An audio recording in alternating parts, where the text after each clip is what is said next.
Forsythia is one of the first signs of spring. Those bright yellow flowers can absolutely light up a landscape. But here's the thing, a lot of homeowners plant Forsythia and have no idea how to take care of it. With my 25 years of experience in the landscape industry, I've had my fair share of planting, fertilizing, pruning, and getting back to health of Forsythia, and I want to share that information with you. Whether you're planting a Forsythia for the first time or you have an overgrown shrub that you need to get under control, hopefully this video is for you. Hi, my name is Dr. Tom Warren, and you're watching A Plant Doctor. Let's get started. The ideal sun requirements for Forsythia are going to be full sun to part sun or part shade. Those two terms are interchangeable. Full sun means 8 or more hours of direct sunlight. Part sun to part shade means 4 to 8 hours of sunlight. And if you look here, I'm filming this early in the morning, so the sun's back off to my southeast. South is this way.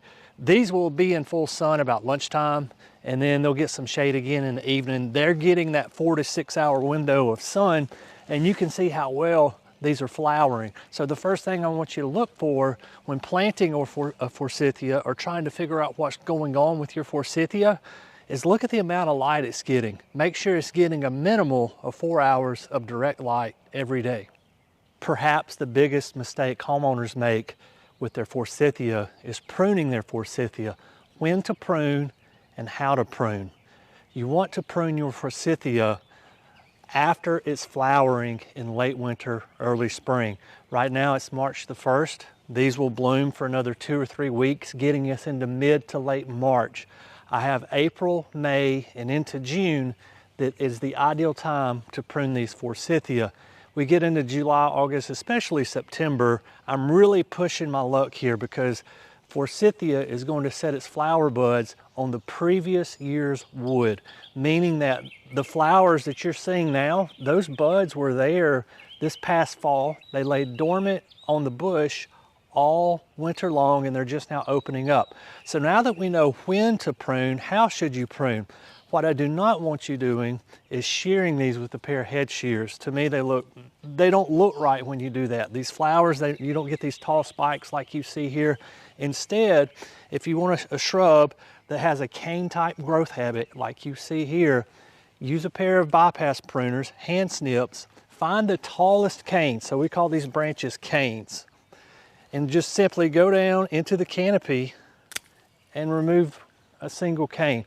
Go through and remove about the tallest 1/3 of the canes on top. So some of these shorter ones like this one here, I'm probably not removing it, but some of these taller ones in the back, they are definitely coming out. That is going to help you maintain a nice round shape on your Forsythia, but also let it have a cane type growth habit. Fertilizing Forsythias is a relatively simple process.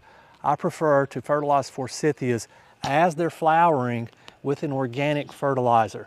I prefer the organic fertilizer for a couple of reasons. Number one, it's not going to burn my plants, and here's why. The organic fertilizer relies on decomposition in the soil to get nutrients to the plant. And the soil's still cool enough, this really isn't going to push out a lot of vegetative growth here. I could still have a frost. My average last frost date is somewhere around April the 10th. So I've got another 4 or 5 weeks of potential frost. But as the ground warms up, the bacteria in the soil, they begin to become more active. They feed on this fertilizer, which in turn feeds my Forsythia. With synthetic fertilizers, if you're going to use a synthetic prill, what you need to do is wait until around April the 10th or whenever your last frost date is, and then put it out. The reason being is this: synthetic fertilizers are going to immediately begin to provide your plant with nutrients regardless of soil temperature. So you're going to push out green vegetation a little bit early, and if you get a late frost, it may burn back your Forsythias. So that's the reason I prefer a organic fertilizer. And this is Espalma. This is a Hollytone. Just a pro tip for you here on the Espalma products. They have a berry tone and a holly tone and a few other things. But if you look at the guaranteed analysis on this, they're all the exact same thing in the exact percentages. Just grab you a bag of this, throw out a couple handfuls on your Forsythia, and you're going to be good to go. Forsythia is relatively disease resistant. The main issue pathogen we see on Forsythia is stem gall. That's caused by a bacteria called Pseudomonas.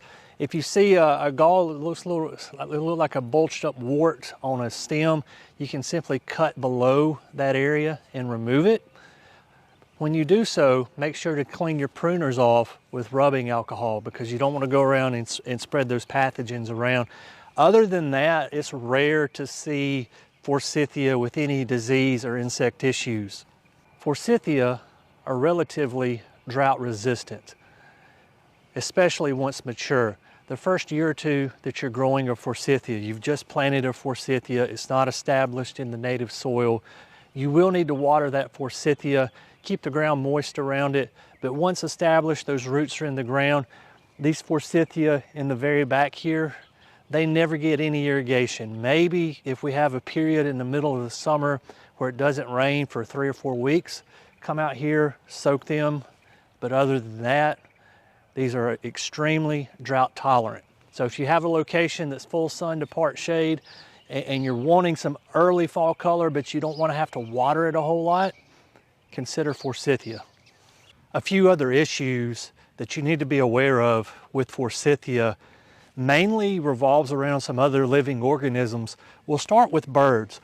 Due to the Forsythia's kind of open nature, once you get down into the shrub a little bit, I found that birds love to nest in Forsythia. Just something to be aware of, especially if you have mockingbirds in your area. So that's a bird, one just flew by right here. During mating season, they will get aggressive, and occasionally they'll dive bomb you when you're in your own yard. So just look out for bird nests in here. After the eggs have hatched and the young have flown off, you can remove the nest and it's not that big a deal. Another thing I want you to look for, since birds do like to get in these Forsythia from time to time, you'll occasionally have other plants coming up through the Forsythia that were in the birds' droppings. So for example, in this one, there's an Iliagnus that I need to remove down in this Forsythia. And over in the Forsythia behind me over here, there's a Yopon holly as well. And in my mind, there's 100% chance that those seeds got there because birds were nesting in the Forsythia. Just something to be aware of when you're growing these plants. Whether you have an existing Forsythia looking for answers or considering planting Forsythia in your yard, I hope this video has been helpful to you in making informed decisions about this plant here behind me.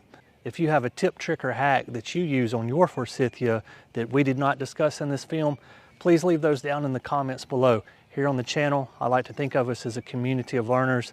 I would love to learn something from you, the viewer. Guys, as always, thank you for watching The Plant Doctor, and until next time, happy gardening.